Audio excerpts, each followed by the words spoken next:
suppose, in a way, it starts when I came here, Judith and I came here about 16 years ago. My knowledge of Corbridge was from school days, coming past on the bus, which then, of course, was the old A69 south of the river, and I can remember the Angel Inn, full stop. And then my wife used to bring an elderly lady when we lived across in Cumbria across most months. What do you want to do? I want to go to Corbridge. What do you want to do in Corbridge? Go to the Larder and go to Norma James. So we arrived here 16 years ago. That was virtually my knowledge. And I went into various places, and where can I find it? And to be honest, I found it very hard to get anything at all. Therefore, if I was a visitor, then where would I get that instant information? From there, I suppose we went on to try and create some heritage trails. We've got 2 going. We've got fingers crossed for a 3rd one on the way. And it was only when I was doing these trails, and therefore doing some walks around the village, it slowly dawned on me, and I say that very carefully, because at my age things do dawn slowly, that I was really doing a round walk, or actually, because it's on your little thing here, an elliptical walk, which actually took us in a chronological order through England's history. So, starting off the Romans, you do your round walk, and we're going to end up at the present day. And I wonder if anywhere in the country can manage to achieve something like that without doubling back. I also found doing walks, especially with school children, in history, it was very difficult if you talked about the Romans, then the Victorians, and then back to the Romans again, and then perhaps the Tudors, and everything got more mixed up. So hopefully this is my attempt to try to get things more in a chronological order. You've got a little booklet, because you can see we haven't got slides or anything like that, but the idea of this is just to remind you or let you see where we are. Hopefully, if you want to, please do take these home. They are meant for you if you wish as well. I suppose if we're doing a round walk, it would probably take us the best part of 2 hours to do the whole thing. I promise it'll take you, I hope, a very maximum, let's say an hour and a quarter. I'm not going to say an hour, I won't kill you on that as well.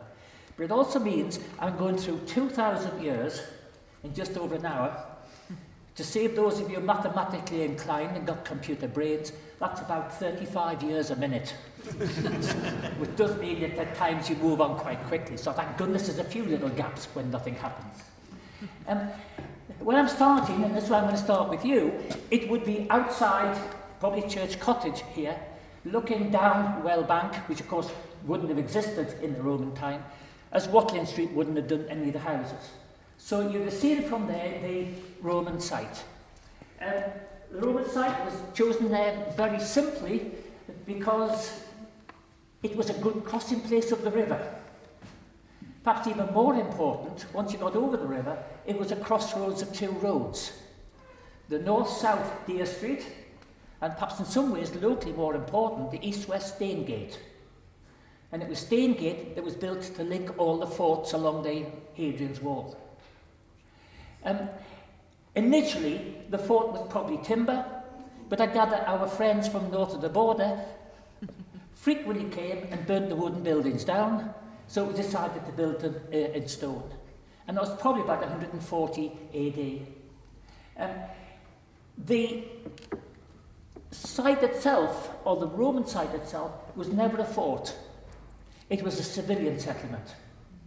So the soldiers might come here to get extra food, to get their weapons repaired, change their horses, see the women, have their drinks, but it wasn't a fort. That was for the poor mercenaries who were sent up to the wall itself in the cold weather. It lasted till about 400 AD. Nobody's sure when the Romans went, and I'm sure you know yourself, a lot of them didn't go. Quite a few probably remained and married into local families.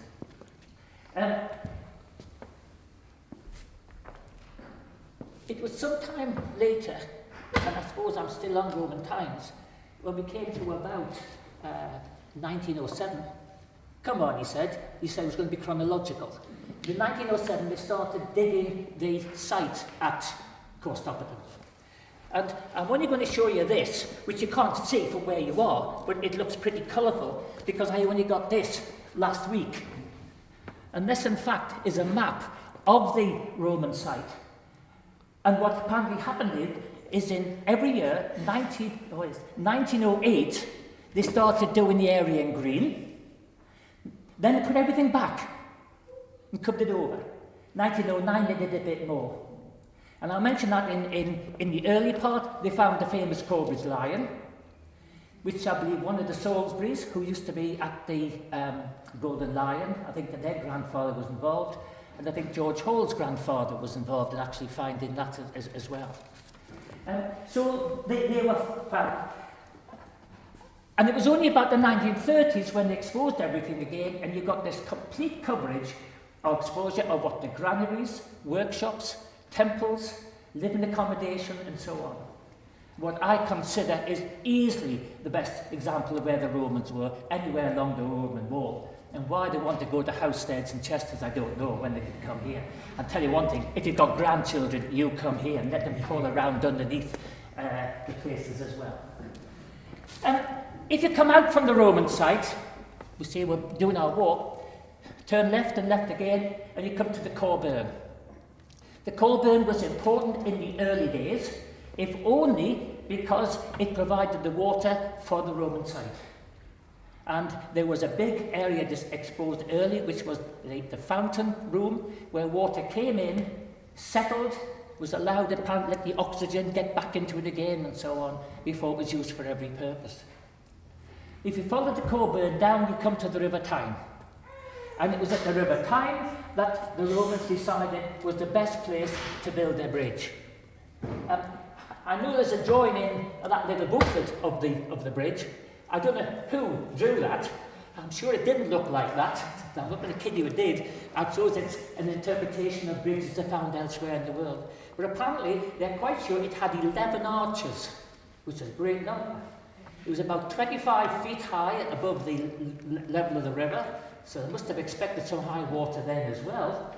And also, which I suppose they have drawn on there too, all these sculptures and portraits, which I suppose were just put there because the Romans seemed to put their gods and so on everywhere where they could. So that was the Romans. We've got to 400 AD, and there was a bit of a gap then, not sure quite how long, before we came to the Saxons. Like everything else, nothing recorded, of course, in those days, so people are guessing from odds and ends they found, but they probably think that the Saxons arrived over here by about 600. And then it comes to the stage of why, when they came, didn't they stay at Costopatum? I can remember from my schoolboy history at school being told the Romans chose brilliant sites, they always became big towns, they never chose any failures. Well, I remember Salisbury and Old Salem was one example where they did move, and in fact here, I suppose, was another example as well, because they did move the site by about half a mile. And I think again it was quite logical why the Saxons did decide to improve it. They didn't have a bridge. They weren't like the Romans, had the ability to, I think, construct bridges, and so they needed a place where they could cross the river. And roughly where the present bridge is, although I think there are several places we can do it, there was a ford. I think more important is, and you can see that picture looking up from the bottom of Well Bank, you can see as well, if you get on the top of that hill, you should be well above flooding. All right, if you're at the bottom of that bank, that 3 or 4 were flooded 2 or 3 years ago, but basically you're above flooding.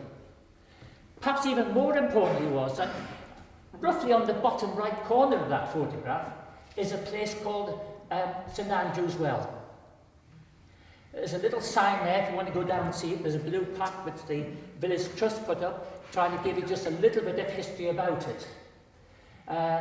Little more than to say it was the area from which people at the western end of Corbridge got their water supply. I've got to try to remember a bit later on where the people in the rest of the village got their water supply, but they didn't get it in Saxon times from here as well. So they got their water supply brought up here. It had other advantages, perhaps not thought of as important, but there would be.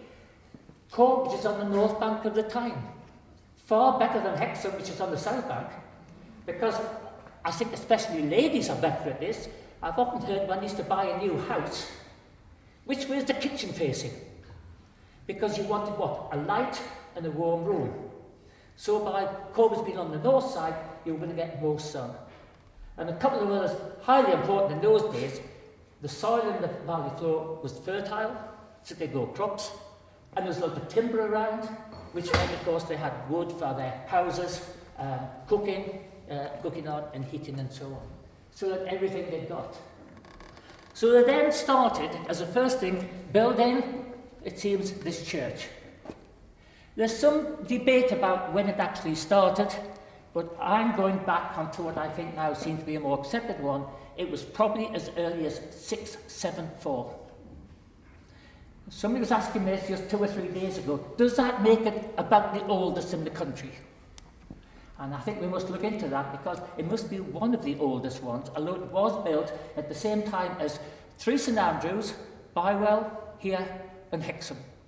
So they're all probably built at the same time. There weren't the only Saxon churches. There was, Monk Wearmouth was one, Jarrow, I believe, Ebscombe was another, so there were 3 or 4 around.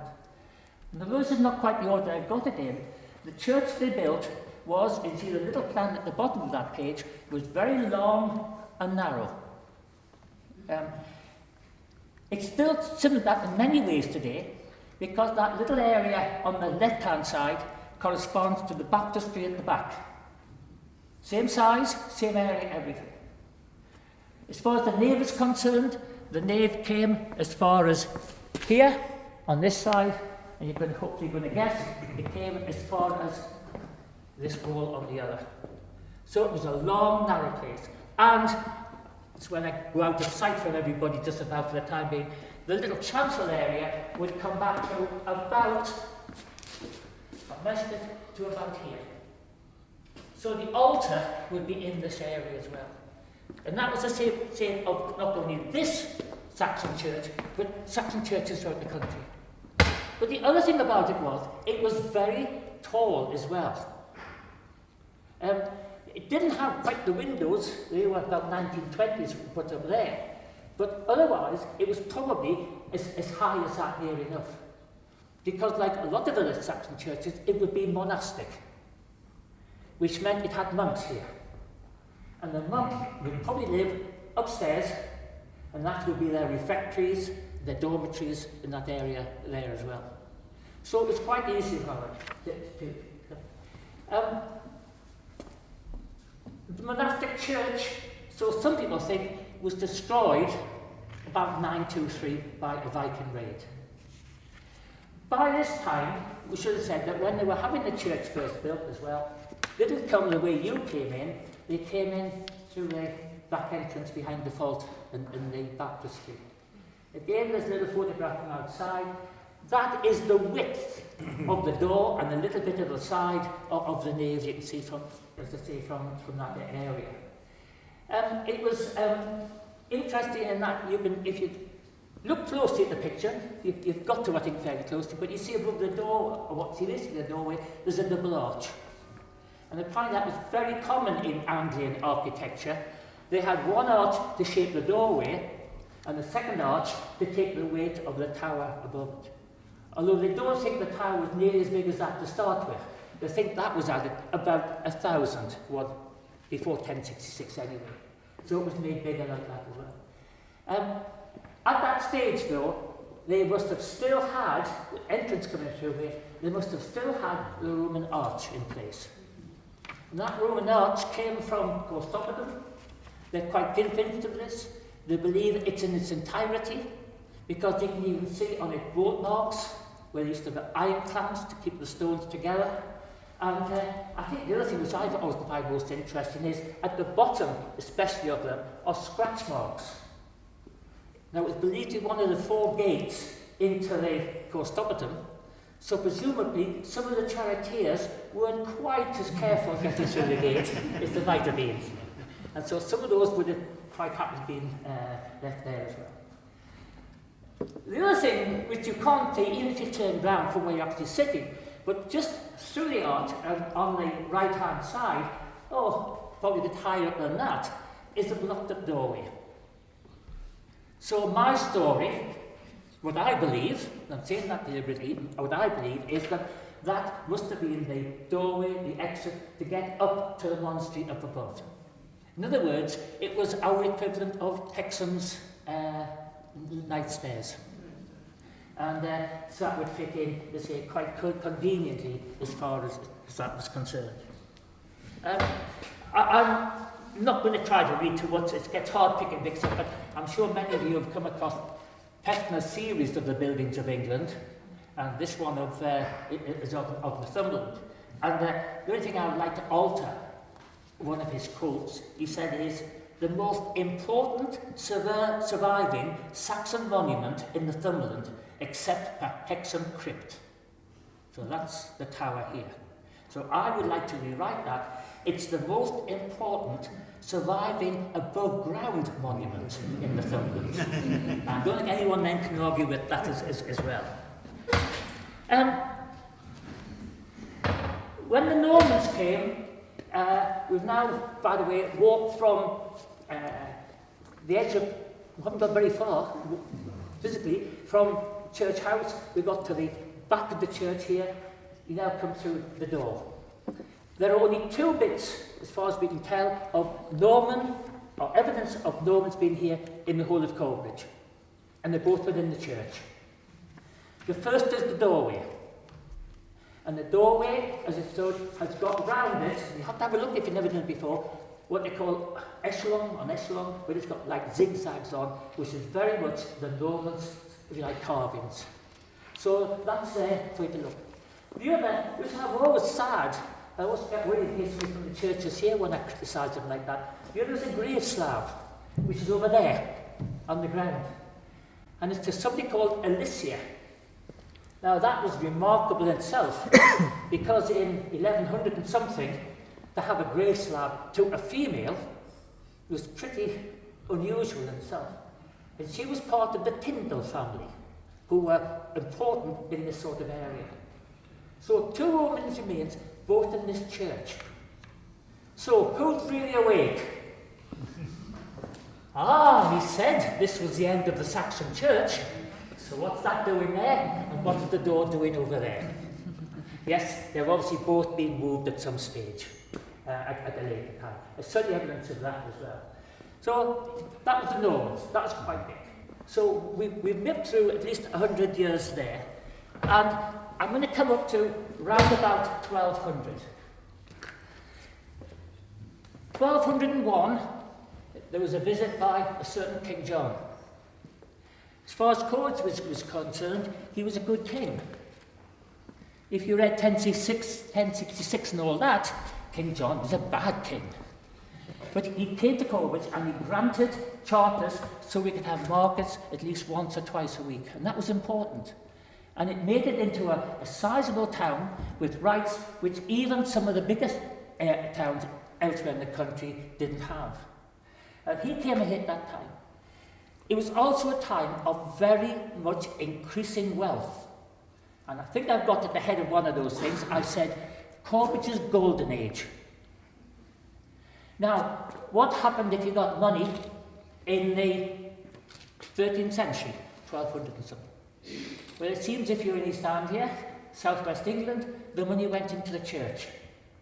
And you tried to build bigger and bigger and bigger churches. I suppose it was probably spend less time in purgatory, whatever it might have been. And therefore, during the 13th century, there were 5 phases of building within this church. The first is actually behind me. And they decided that they would increase the opening into the chancel, and they built this, what is an early English arch behind, which again, people of great repute point out is one of the best examples in the country. It really is a beautiful example of an early English arch. And they extend the church all the way back to the present east window, and although that's not east 13th century glass in there, those lancet windows would be put in the 13th century. So that was the first thing they did, was to enlarge that. And that was about 1320. 1340 is what I think is the most remarkable engineering feat of all. Because they came along and on this side, they decided to hack out the walls of the nave there, there, and there. And the left bits, and the bits are left, were left as the pillars you got today. And then they shaped them just to make them look a bit more attractive. When they had done this, they then built out what they called the north aisle. So that went back to the wall. So that was all new. And at the same time, they built, which probably you can guess where it is, the chancel aisle, which goes all the way down the side as well. So this whole aisle was extended to go with the nave itself. There's still, and I know it's hard even when I look up here to try to find the light myself, but if you want to look at some time, you want to try to remember, you can see where two of the original windows were, because they're rounded arches, so an early Gothic type. These not quite rounded arches now, cut into it, and I know that over that far arch, there's a little, looked like a bit of a hole there. No, it's not a bit of plaster, stone fell out. That was where the original window would be.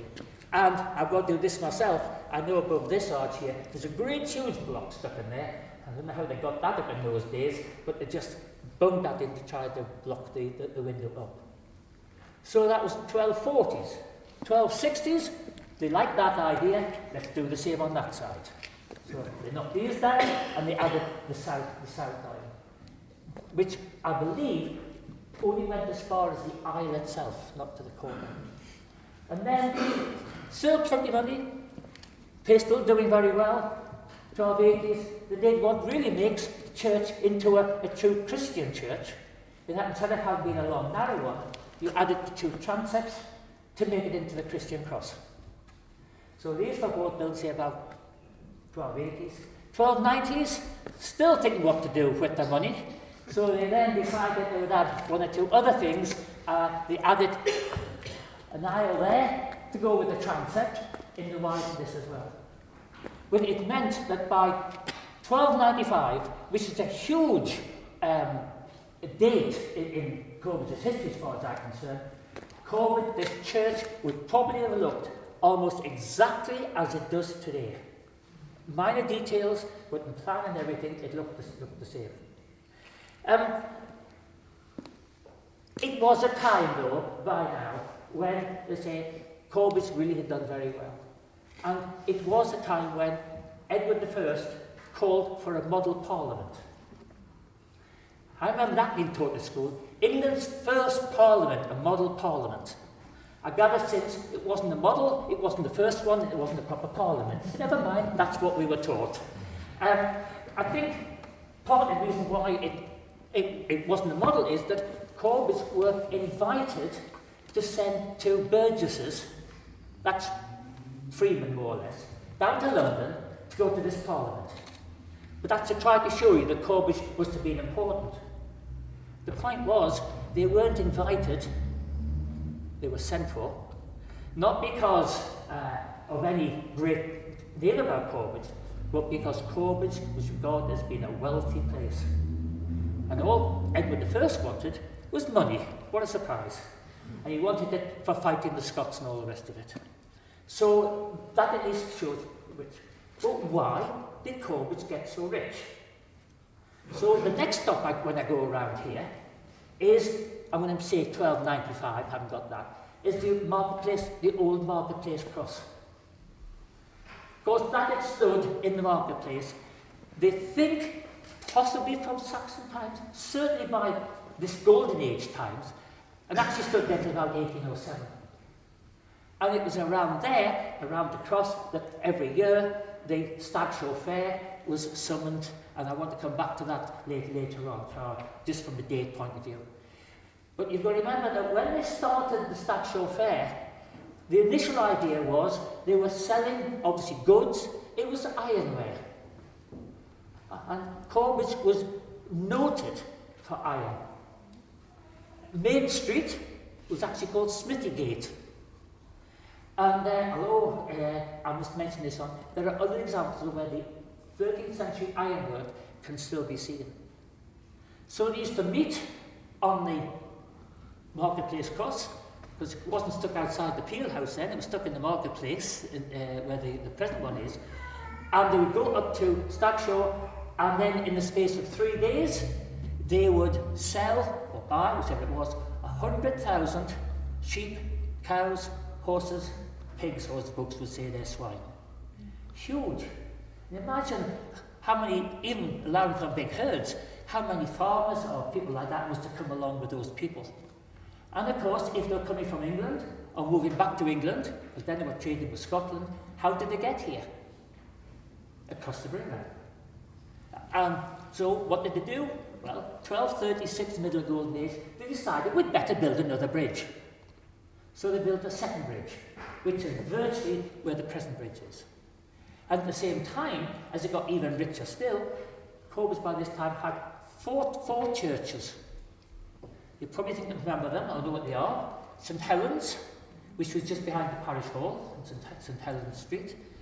Trinity, in Trinity Terrace. Smaller one called St Mary's, which is at the bottom of St Mary's chair. Might be a bad bank, that's what I was told when I came here, going down to the bridge. And this one here as well. And so by 1294, it was accepted that Corbridge was the second largest in population and the second wealthiest in terms of wealth, shall we say, in all of Northumberland. A bit behind Newcastle, but nevertheless, it was second most important. And then, catastrophe. Because in 1296, the Scots invaded. But be very careful because there's a nice sign, I forget where I am, just outside here, which tells you about in 1296 William Wallace sacked the place. He didn't. He did it the year after. Somebody said there must be a dress rehearsal first, but there were some people called the Scottish Earls came down and they really sacked the place. They destroyed the bridge, which had only been up since 1236, so it was only up 60 years before it was fully knocked down. 3 of the churches were destroyed. Although, and you may have, I hope, come across this, I've got an old version which somebody in the back brought me of a first edition. I'm not getting that out, that's so precious. Robert Foster's book.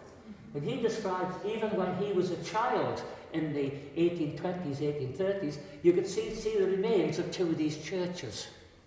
But they were just left, I suppose, to fall down. What happened to this church? It was also sacked. But being made of stone, they didn't pull the whole place down. But I believe it must have been left in awful mess, because among other things, this chancel aisle here, the roof of that, destroyed in 1296, wasn't repaired until the 1860s, 500 or 600 years later. So that's a big difference from when everything goes into the church, when there was very little to go with the church. The outcome of that, going now up to about 1305, 1310, was they decided to need some fortification and built the Vicar's Peel. So that's the next stop on the way around as well. It was built for the vicar because his house had been burned down as well. I've never been able to work exactly where it is. It's either where the vicar's vestry now is or possibly just behind it, that area there. That was burned down. So they built him this lovely tower to live in. Good because it had on his top fire a few arrows, and being a peaceful man of God, presumably he could pour his oil on the Scots when they, however it was, came to the area as well. So that was probably there as well. There is one thing, and you can see that one of the photographs just, but on the one on the inside, by the way, that was taken from another book I'm going to show you later on about 1913. Right in the top left corner, there looks a little dark area and a little light area. And that was on the top floor, and that is a lovely slanting slab by a window, which my interpretation is that's where he put his Bible, which we obviously in Latin in those days, and without electric lights, that little bit of light would be enough to come in and shine on it. The top floor though was mainly for defence as much as anything, and he lived on the second floor, the middle floor. And that was what it looked like until about 3 or 4 years ago, just about. I gather now there's a few beer bottles and odds around in the place there now, but it had stayed in that position for many years. Downstairs was probably, in a vaulted place, was probably a place where they put cattle to save it. But my picture is still of the priest here, up there, doing the service. Somebody shouts, "Hey, the Scots are coming." Off he goes, nips out through a side door here, into his vicar's pew, and he locks the door and he's safe, knowing that his congregation are in here praying for him. Yeah. But from then on, it must have been really hard times. I said I was going to go elliptical. I'm going to refer to one thing which is not on the elliptical walk, because we know things were very difficult, because at that time, about 1310, the King's Oven was opened for the first time. So in other words, having plenty of money to spend on the church, they were having to go to the oven to get their meat and their bread, and so in other words, to try to survive. And it seems as though Corbridge existed in an exceptionally, not just badly, exceptionally poor circumstances for 300 or 400 years. It wasn't helped 40 years later on, in 1349, when the Black Death came. And the Black Death got rid of another half of our population. So, go back to the end of the Golden Age, the second largest population in the county, it also had as many people then as was going to get until the middle of the 19th century. So it really shrunk in importance. If I then take you from the Vicar's Peel and take you up towards Hill Street, as it is now, let's say, get you stand outside reflections, then there is a map, and I've referred to this book once, I don't want to lose it. This has been very much my most important book I've used. I keep hitting this grate, not very good at me. There's a series of about 15 of them. History of Northumberland was commissioned in about 1910 to 1915 by the Duke of Northumberland. It was written by a chap called Craster. Minute detail of so many things about it. And I want to read a little bit from here later on. But in here, he's got a map which is too small for you to see anything on, which is trying to show the streets of Corbridge about 1400. The street plan is exactly as it is today. No difference. Of course, the street names have changed quite a bit. And I find it very fascinating, some of the street names have changed many times. The ones which changed the most and the least is actually, I mentioned Hill Street. Hill Street's only been that for around 100 years. It was Heron's Hill. And those of you who know the Larder will know that that's Heron's house, where it is. But this side, behind the church where we are here, this has had various names. It's been called Fish Market, Horse Market, and the one I like best, Scramble Gate. And I like the idea of Scramble Gate because, again, and I don't know if this is the custom all over the country, but certainly in this part of the world, when a newly married couple left the church, they would throw coins, which the youngster would scramble for. But it also meant, when I started doing them, and I won't get them all right when I do it, but there was Westgate, Washington Street, Market Gate, Smithy Gate, which I said was Main Street, Narrow Gate, Front Street, Sid Gate, which was Middle Street. There were 6 gates, which of course immediately said to me, where's the walls? You know, why aren't we like York, Chester's like that as well? And it took a long time before somebody who, I don't think it's in the 8th night, but somebody I know who worked some time in Scandinavia said, oh, I think I would suggest a reason for that. And apparently Gata, G-A-T-A, is all Norse, and G-A-T-A-A diphthong is all Danish. Well, the Vikings came here quite a bit as well, and in Scandinavia, gate actually means a paved street or a cobbled street. So here we are, Smithy Gate, in other words, wasn't the gate of the entrance into the city, but it just meant it was a cobbled road. But that also means that by 1400, Corbridge must have had pretty good roads if you had cobbles along them, compared to many places which probably just had mud. Walking along from there, I'm going to take you through the yard of the Angel, which I'm going to come back to that later on, but there would be a yard there, and as I shall also mention when I get up to it, I'm quite sure there was something there anyway. Because after all, that site would be at the top of the hill, where people are coming across the bridge or the ford, and they're going to have to be tired, hungry, and I bet, location, there must be somewhere there to eat, drink, and sleep as well. So that will take us through up to about 1450, when I'm at the far end of the village, at a place which is confusing for people as to what it's called. Because I'd been told by the present owner he calls it Low Hall, I've always thought of it as Low Hall, and indeed in about the 14th century I believe it was called Low Hall, but for most people it's known as Peel Tower. And that is, as I call it, where the chicane is now as you're going out of the place, is the place on the left-hand side. Probably, no, definitely, the longest lived-in property in Corbridge. It could have gone back to 1250, the golden age, but I want to look at it in 1450, because that is when they raised the peel at one end.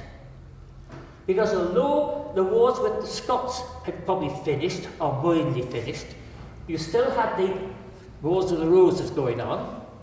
And the Northumberlands were always on this opposite to the other side, to the people on the other side, to the Howards, so they were always fighting. And even when that finished, you still had the Border Reivers going on. So again, there must have been at least one or two wealthy houses, because the Peel, they say, of Peel Tower, Low Hall, was actually raised at that particular time. The only time that I can say, if I'm being honest, and I won't miss it out, I bet I could have, somebody would probably not realise till he got home, the only thing that we haven't got anything of, as far as I can see, in Corbridge, is actually the Tudors. And it seems there we were just went on trying to survive, but mainly growing fruit and vegetables, which even then was sometimes taken to the markets in Newcastle. Yeah, Robbie might complain about going up about 5 o'clock in the market in the place in the mornings, but you know, if you were a female at that time, it was your job to load the cart and pull it into Newcastle to sell it in the market, and when you'd finished, you had to pull the cart back at night, and then when you got home at night, you probably had a family wanting the meals cooked and the washing to be done. So that was part of it as well. The next building was actually, which is very convenient in my walk, was next to it, which was Monk's Home. And that was probably built about 1640. And it was, even then, it was built, it was a typical example of a Jacobean house. And again, just if you're interested in architecture, I think apart from the porch, which was added about 1890, that house apparently looks about the same today as I believe was built 300 or 400 years ago. It's a lovely example, and we've got so many of these in Corbridge, of what we call a closure. In other words, you look along the street and you think, good heavens, there's no end to it, there's a house blocking it. The Wheat Sheaf at Watling Street, for example, Marketplace, if you look Front Street, where the old Forum bookshop used to be, is there. So you've got a lot of these closures, and Monk's Home was a fine example of that. Not always, and I like a little sideline, who doesn't? But if I went up to the 19th century, for about 100 years, it was a pub, Monk's Home. And apparently, so I'm told, I don't believe this at all, but there's a window outside on Main Street, on Newcastle Road there, where the horsemen used to ride up and used to get their drinks, pay for the money, and get it without getting off the horses. Now, I don't believe it, because even allowing for the road to be built, the window's about this height. So they must have been on Shetland ponies, I should think, if they wanted to get a drink from that. But there were 2 or 3 other things that were happening at the same time. Behind Monk's Home, of course, is what we know as Speltwell Lane. And that was very significant, because when the Scots had pulled the second bridge down in 1296, the way to cross the river for all the drovers going to Stagshaw Fair was to go down Speltwell Lane, and there was a ford there by the cricket ground, and they went up the Stanners, and then you went up their way from that as well. It must have been known a little bit by the people who didn't live locally, because in 1644 the Royalists were in the area, and there were some Scots garrisoned in here. In fact, when I say in here, literally in here as well, making a bit of a mess of things. And this group of Royalists came over the ford there, up Speltwell Lane, and we got our own back a little bit for the attacks in, what was it, 1295, 1296, 1312 and 1346. So we only lost 4-1 on that occasion. The other thing about it is that just while we mentioned Speltwell Lane, spout well, because an early source of water. It seems that it has never, ever, in the whole of its history, ever run dry. And it actually comes as much generally from a place called Carr's Field. If you know your little bit of street names on the way, then Carsfield is, as you're going up, roughly just past the health centre, Carsfield, some houses on that side. And this was certainly the place where we believe now the water came for the rest of Corbridge. I mentioned St Andrew as well for this area. The rest of the water came from Carsfield. And again, just going back to Robert Foster's book, he talks about, it's in the 1850s, they put some new pipes down to connect the pant and so on. And they found some lead pipes which they knew had been 1300, which nobody knew they were there. And he proudly said, I managed to pinch a bit.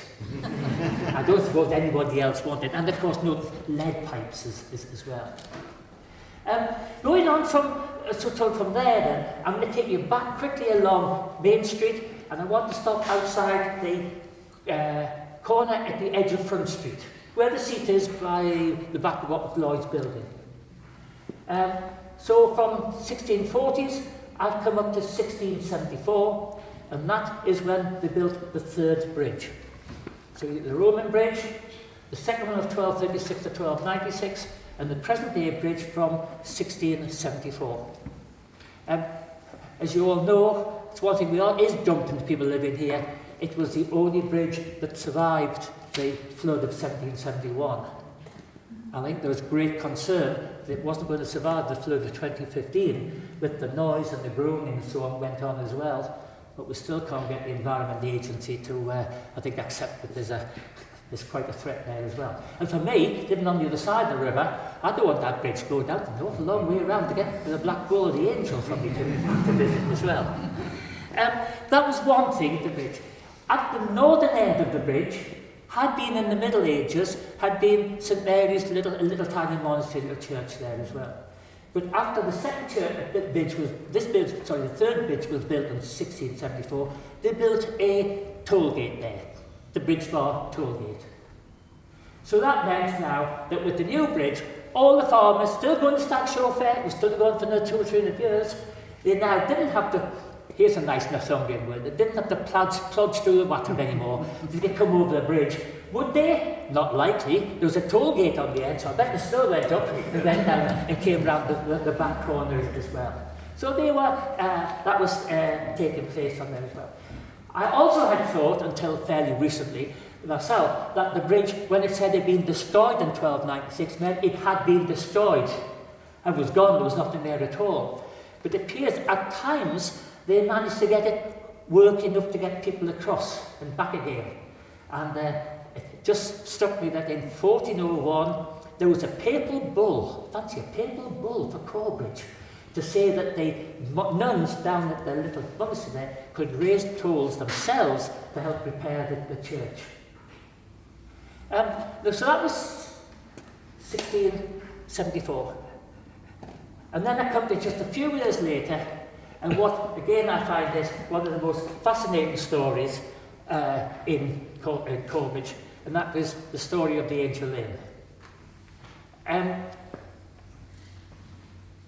I was asked, now as I mentioned, Kevin Lane, who's part owner of the Angel Inn, if I do something of a history of it, because he thought the Angel Inn only went to 1726. Logical, because there is a sundial outside the front door, which has got 1726 on it. But I felt it was earlier than that, because certainly going back to Pevsner's book, he talks about the earliest part, which is on that diagram, which was a front door and a mullioned windows on the other side, he said were about 1680. He's got to be right. A, Pevsner is usually right. But secondly, if the bridge was built in 1674, surely what a time to renovate the Angel and to make it even bigger and better than it had been in the past as well. So Kevin and I were quite happy with this until he had a letter from a major in America, an American major. And he said, I think the Angel is much older than that. And we looked at certain things, and indeed, if I get this out, I think I still did about hold it. It does say He was called Hitchpeth. The local name was Hudspeth. And his family emigrated to America in about 1670, 1680, something like that as well. But it says the holding occupied in 1569 by William Hudspeth was granted them by Lionel Winship.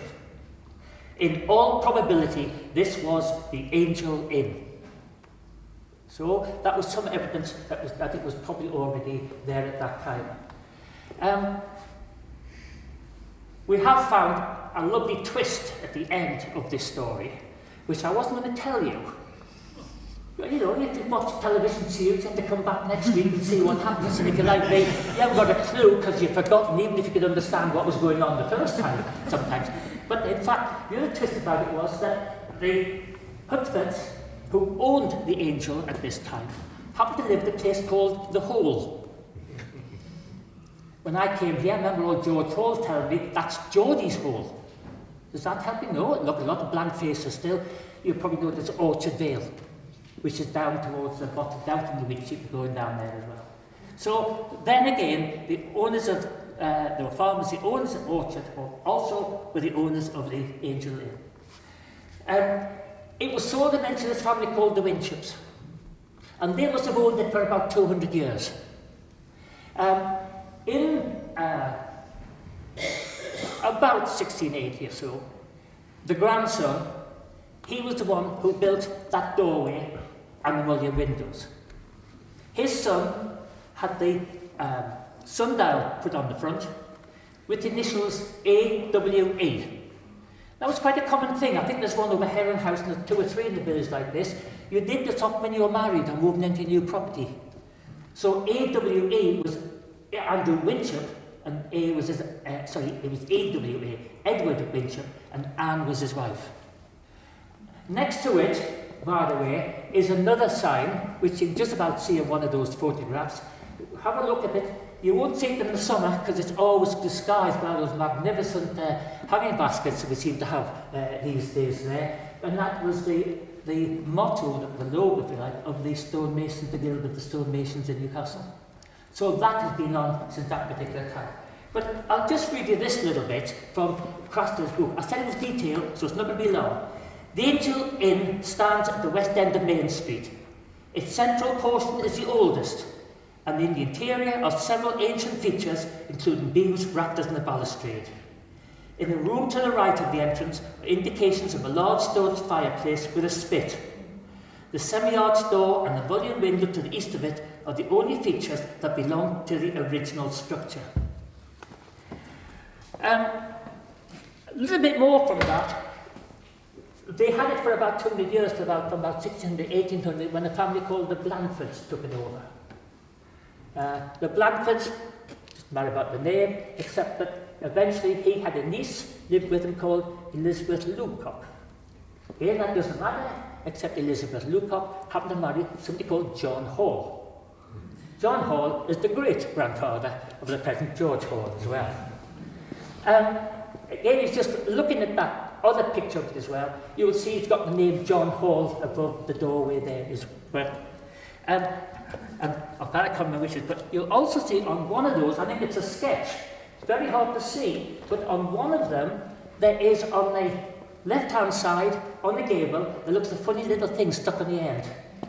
And that's a dog. They say it's a Roman dog. I can't decide whether they meant it was a dog from the Roman site or a dog which was Italian in terms of thing as well. But that was, it used to stand on there, apparently on the gable end and look down at the river and welcome people as they came over it. And if you want to see it, it's in the fireplace, in the entrance to it, standing there. It's got a very shiny head because a lot of regular visitors usually give it a stroke or a pat on the way in. Just to bring it right up to date, from then on, during the 19th century, of course, it was owned by Newcastle Breweries, then the Scottish Newcastle, and it's back into private hands again. Now, we were going to leave a twist here and say, look, there's going to be on the Northumberland evening, which is, I think, the bank holiday at the end of May, there's a Northumberland Day in the county. And I certainly know that the Age are going to do a Northumberland Day for that as well. But the idea was that they wanted me to perform and tell the end of the story. Because what we thought was quite interesting is, the other half owner is Seymour Kirby, who owns the Falcons. So he's owning the Angel, and where does he live? Orchard Vale, down there where the Hudspeths lived so long ago. So, history does repeat itself in that way as well. Walking along, excuse me, I mentioned the Angel, so that was a good excuse, wasn't it, to do with that as well. Going along Front Street itself, forget for a minute, we're going to pass St Mary's Chair going down there, and I want to go right along to the far end. Mainly, shall we say, number 2s, 4s, 6s. We've got some very important people from that part of the street I notice here tonight. The houses at the end were built about 1700. So now I've gone from 1680, have gone up to the next one, 1700. It seems that about 1700, houses and stone houses, as we know them today in Corbridge, started to be built radiating out from the marketplace. The oldest one with a date on is in Hill Street next to Saunders and Pugh. And if you look at that, it's got a date 1700 on it. The picture I want in there, probably about the same. Next door to it is Oswald Cottage, more or less, and that's got a date of 1707. I believe somebody who I know lives at the bottom of Watling Street, they tell me that their house, they think, was just perhaps a year or two before that. But it seems they started building houses in a very distinctive style. Without much, it was undressed stone, which meant that probably part would come from the Roman site or the Roman wall anyway. Did a bit more recycling then, perhaps than we do today. But also, they had, as you can see, a single stone lintel of the windows and door, sash windows, and by the door, often just a plain vertical stone slab. What I always used to find interesting was, and it's again not easy to see on the photograph, apologies for this, but almost on the right hand side, you will notice that they are what we call the coins, the cornerstones. And, these are blocks which might be that big, but what they put at the side of a house, they'd have perhaps one that big, then under it, half the size, then bigger again. Don't know where Lego got their idea from, but it was the same sort of idea that as well. So they were very simplistic in terms of a style. As you moved along Front Street, and then to the other streets, it gave perhaps a little bit more wealth, and like everything else, you always try to improve a little bit more on what the neighbours have got, or what was there before. So instead of just having a straight slab up the side, you began to get little coins at the side of the doorways.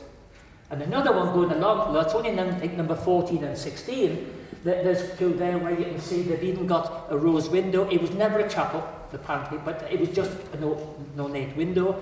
And you can see it's got a gable, and it's got little finials, little sculptures, if you like, on top as well.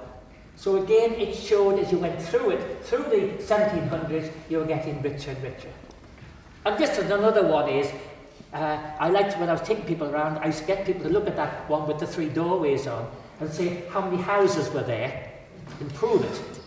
And of course they got the right answer. There are 3 houses there, but it's for the wrong reason.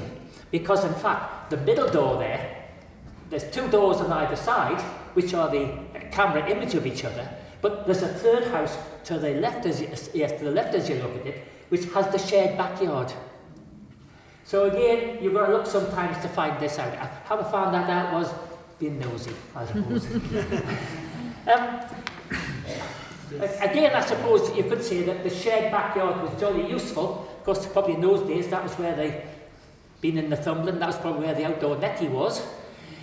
But it was also a case of they opened that door once a week to bring out the middens in the 18th century, to take the coal in the 19th century, and by the end of the 20th century, it was to take the wheelie bins out again. So there's a reverse process all the time. The other thing about, though, during all this time, certainly by 1800, I said as we got to the end, it got more and more extensive. By 1800, though, this was the industrial, if that's all right with you, to it. street in Corbridge. It was full of little cottage industries. Corbridge had apparently something like 24 looms doing weaving, so there was lots of dressmaking. There'd always been umpteen blacksmiths. I think even in the 1860 directory, which is the oldest one I've seen, there were still 7 blacksmiths in the city. And especially shoemaking, or perhaps accurately, clog making. Because Corbridge used to make the clogs or the shoes for the fishermen at Shields and for the miners up in Allendale. So in those days, you would have presumably the downstairs would be the workshop and upstairs the living. And I'd say it's a shame almost that there's only one house along there which has still got the big front window in it, as it probably would have been ages ago. Coming round into the marketplace, we got 2 or 3 interesting things straight away. The first is the new marketplace cross. The old one had been taken down by the Duke, who owns the marketplace still, by the way, in 1807. The people objected to it, and so he came and put a new one up, which he thought was better and would last longer than the old one. Very nice, not bad though. Have a look at it, you'll see on 2 sides it's got the Percy Lion. At least he left his motif on to show that he'd done it as well. It was from there, and I would like to do try and do a quick bit of reading from his book, because it was from here, I've already said earlier, the Stagshaw Fair. Now, the Stagshaw Fair was to go on right through this century, but this is how Robert Foster describes it. His book came out in 1881, and he says this, and you'll see when I get to the end of it why I'm doing it in particular. Another custom which has existed for ages, but now in an unassuming manner, is the usage of declaring and maintaining the rights of the Lord of the Manor, which is done on the mornings of the 2 annual fairs held on Stagshaw Bank. This consists of a procession on horseback of the Duke's officials, first proceeding from the Angel Inn to the Market Cross, where the proclamation is read by the manor bailiff or his deputy, declaring and defining the rights and prerogatives of the Lord of the Manor. This procession, half a century ago or more, that would make about 1820, 1800, was considered a great treat to see, always followed through the village by a number of youngsters and a few adults. In addition to the bailiff were 2 sturdy yeomen, originally the Duke's constables, the embodiment of legal manorial authority, one carrying the ancient halbert, the other carrying the staff, each painted and gilded in an imposing form. Also, 2 pipers, one the Duke's piper, who was well dressed, the other the Duchess's piper, who was rather gaily and fantastically dressed. At the cross, the procession was generally augmented by several of the Duke's tenants, who then went up together in procession to Stagshaw Bank, where they were joined by several more of the Duke's tenantry, and where they found an abundance of good things to eat and to drink. But why I did that, and why I didn't really do that earlier on, is because in there's a painting by Ralph Headley of it about 1880. It's in the Lane Art Gallery, but there is a black and white copy of it, and I hope you all know where that is. Well done, with the names on it, and the staff and halbert, and just across there. So there's the staff and halbert, we still got it. It's not been taken away to some museum there as well. Next to it was the pant. The cross was 1814, the pant was 1815. So that really was connecting up a water supply, where now the few richer people in the village were able to have water in their own house. The pant was still there. But the other thing I put in there, because it was an 1823 drawing, which I like very much, I can't remember where I found that, but it showed the church in 1823. And if you're ages, I'd probably say, right, get your pencils out and tell me 5 differences. And I forgot one, the obvious one, until I was having a quick glance at it yesterday. The first thing is, there's no Lich Gate, because that was 1919, after the First World War. The building you can see on the extreme left was the schoolroom. That's not there anymore, but that would have been just in the back corner here as well. The third one was the clock. Oh yes, it was there, but Robert Foster was a clockmaker and a jeweller. And his contribution to the church clock was, until he came along, it only had one hand. It only had the hour hand. And he had it, and when I was writing Historic Corbridge, somebody pointed this out to me. I said, and Robert Foster added the second hand. And they say he didn't, he added the minute hand. So again, when you're writing things, just how careful you've got to be sometimes when you're doing these things as well. The other big change at that time is they'd taken out the 3 lancet windows, which were here, and put this great huge sort of Venetian Gothic sort of thing in this place, which was there for not for long. After about 40 or 50 years, the people in Ditch didn't like it, and in 1860 they put those back in again. So those were the 5 differences, and I thought, yes, of course, you forgot about there were no trees in those days around there, and there were. And just see, if you're looking at that picture, I can just add, as you can see just to the right of the doorway, or of course the porch was 1921, that wasn't built in those days. You see a little doorway halfway down in the chancel, which I can point out because I know what I'm looking at. The doorway is there, and that was the one that was inserted for the priest to nip out. So if anyone shouts now that the Scots are coming, I'm out through that door in the shot, and you can fight your way out through the door too as well. A little further on, the rest of Marketplace, I might as well just look, seeing there's pictures, 1 or 2 there, is, isn't that lovely looking at Marketplace with no cars in 1900 as well? Just for, perhaps it didn't interest much anything, on what I call number 30, going from end on the left-hand side, apparently Marshall's used to have a cafe in those days, used by cyclists, just about, must have been the early ones. The building where Grant's now is, that was Lambton's Bank. That was taken over in the very early days, apparently by Lloyd's. Next one along was Mrs. MacDonald's Fish Shop. The next one, for a purpose later on, it was then a bit of a baker's, but it was belonged to the merchants, and it was eventually became their fruit and vegetable shop. On the other hand, look on the other side of the village, of the marketplace, just to the right of the little man and the boy, was Fairless's, who was a painter and decorator. A lot of those in the village at the time. No, it wasn't Barclay's Bank next to it. That was Ripley's the butcher, where again, I believe George Hall's father did his apprenticeship as well. And then there were 2 more grocer's shops, abundance of them as well. I believe one was Robinson's and another one was Heslop's. Get round the corner quickly into Middle Street. This is my favourite view of Corbridge. Conveniently, on a postcard, this one, not which we just had mentioned, the 150 we've just donated 2 or 3 weeks ago, this one the village trust have had for some time. To me, this sums up Corbridge. Because if you're looking across, the nearest shop, I think there was a Mrs. Robson who had a confectioner's shop, same sort of thing again, notice, which is now Shorts. Then beyond that was her husband, who had a tobacconist shop, which of course is now the cook shop. And then further along, where my canton is, that was Stevenson's wine shop.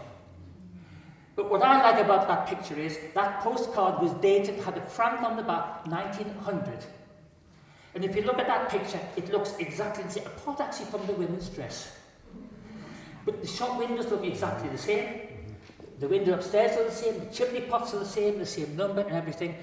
And I'm going to suggest that at my very end, this to me is my idea of Corbridge.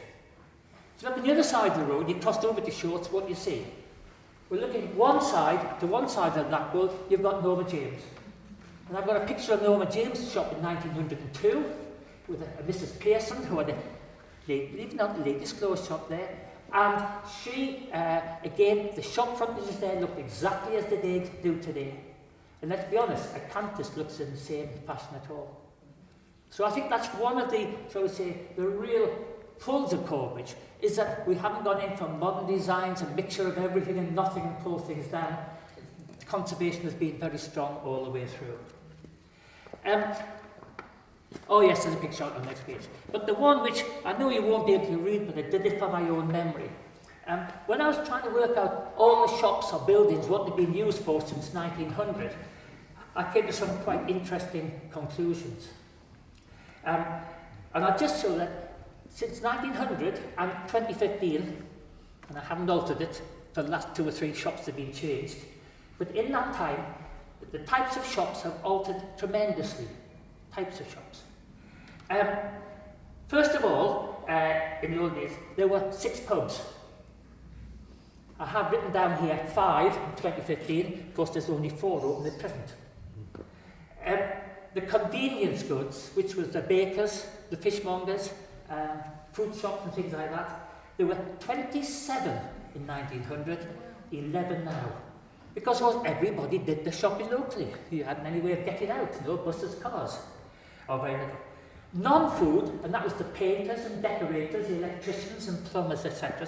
There were 20 then, and there are 5 on that side now. On the other hand, there were only 5 cafes then, 15 now. 5 clothes shops, 11. And most striking of all, no gift shops or art shops, now 22. So things have changed in enormous. And yet, in all that time, there are 2 things which have quite a similarity. I noticed that some shops in that 115 years I was looking at have always sold the same things. For example, Norma James was, I said Mrs. Pearce's 1900, I forget the ladies who had it in the 1920s, then Jean Hickleton, many of you remember that, and then of course there was back to Norma James, and now the Comptons have got it as well. On the other hand, if you look at town hall buildings, the one on the left as you look at has always been a chemist shop. I think there's been 7 different owners in that time, but always a chemist shop. And the stationers in those days was this newsagent and paper shop. And again, it's always had that same through along. In the marketplace, apart from almost the start, the fruit and vegetable shop, there's always been a fruit and vegetable shop. But the other thing is, of course, how some families go forever and ever seems through the place as well. It was interesting as well too, at least I thought it was, that 2 in 1900 both seemed to close as a family about in 1995. And one was the Merchant's Place, and that was when you sold their fruit and vegetable to Stobbles. And the other one was the one I heard about, everyone told me about when I came to Corbridge, was Chaffee's. And I noticed that got a lot of you nodding as well, the bakers, but I was told it was the pies that was important, not the bread as well. So that was one thing. But the other thing is, you know, you've got these same types of shops and some of the older owners. The 2 longest named shops now, they're going to have their centenary in 2 years' time. I've told them that. I'm expecting to put on celebrations for the village. One is, oh dear, better be careful I say it. One is Bishop's Garage, coming up to 100 years. And the other one is Hall's. They both of them were started in 1920. So again, you've got shops which have existed for a long time. That brings me up finally to Coins Corner. Oh dear me, that's something I got wrong when I first started. I came and I took newcomers, Coins Corner. I was pointed out by a lot of established people. See one young lady sitting near the back pointed this out to me very early on as well. That you can't have Coins Corner because coins mean corner. So it's a bit of old-fashioned tautology, it means corner. So it is the coins. But I could never understand when I read books that in the 1800s, this fellow Bamford, who I said was owned the Angel that time, used to be well known because once a week the stagecoach or the mail coach would come out and deliver the weekly paper. And he would stand outside the Angel and read it to everybody in the village who wanted to hear it. Probably because they couldn't afford it, probably couldn't read or write in those days as well. But I can never imagine how you had all those people in that little tiny gap.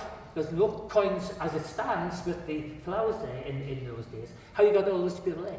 Or 67 years later, when in autumn the reapers came and they hired people to work and cut the corn, I think done by hand in those days as well. Where did they get it in? Like everything else, oh thank goodness for learning this. I must have read it for about the 10th time before I realised that the coins is not as we know it today. The coins was actually the road from Hill Street all the way down to, so we say Main Street, the whole length of it. And it was only widened, it was, what was it, Foreman's, there's another one that was the same for a long time. In 1900, I think it was Foreman's, the grocers. Foreman joined with somebody else later on than that, then it became Walter Wilson's. And then I think it was pulled down in 1970 for road widening. And then somebody had a bright idea, having pulled it down, you can't really widen the road, you'd have to pull half the Methodist church down and build in because that was going to stick out anyway. So it stayed as an empty, and I've got an old photograph or two where you've got people using it a bit of an old car park in it. Until 2000, when the Village Trust and the Parish Council got together, and that was the Millennium Project, turned it into the garden as it is at present. And I think since then, although I think those two organisations deserve the credit for starting it, I think the way it looks today very much comes down to Corbridge and Bloom. Mm-hmm. And I think they made a huge job there as well. And it's no surprise that they got their gold award last year. I think they're not allowed to enter this year, having done that as well. So that virtually brings it up to date. But I do, if I can find that one bit of paper, I would like to end up with my own little comment on what I think of the villages as well. I'm hoping some of this is going to appear in a soon edition of Corbridge Matters. Hint, hint over there. And it's really all about, the idea is we've kept it as a very much almost an old world place, and we haven't adapted to all the mass unrelated things of present day life. This is my idea of it.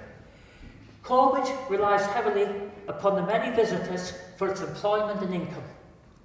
With its long history, uniformity in architecture and building styles, and increasingly the massive flowers and colour which all act together as a magnet.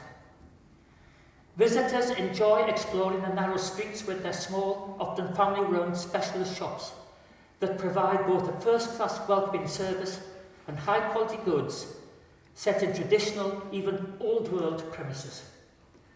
Remove these characteristics and Corbridge will rapidly lose its charm, appeal, and in consequence, its visitors. It rightly deserves the Country File Award it got at the end of last year as the best place to shop in England. And I'd just like to say, after 16 years here, the people I met here as well, I'd just like to say, and thank you, Corbridge, stay as you have been, and just continue to make it nicer and nicer. Thank you, everybody.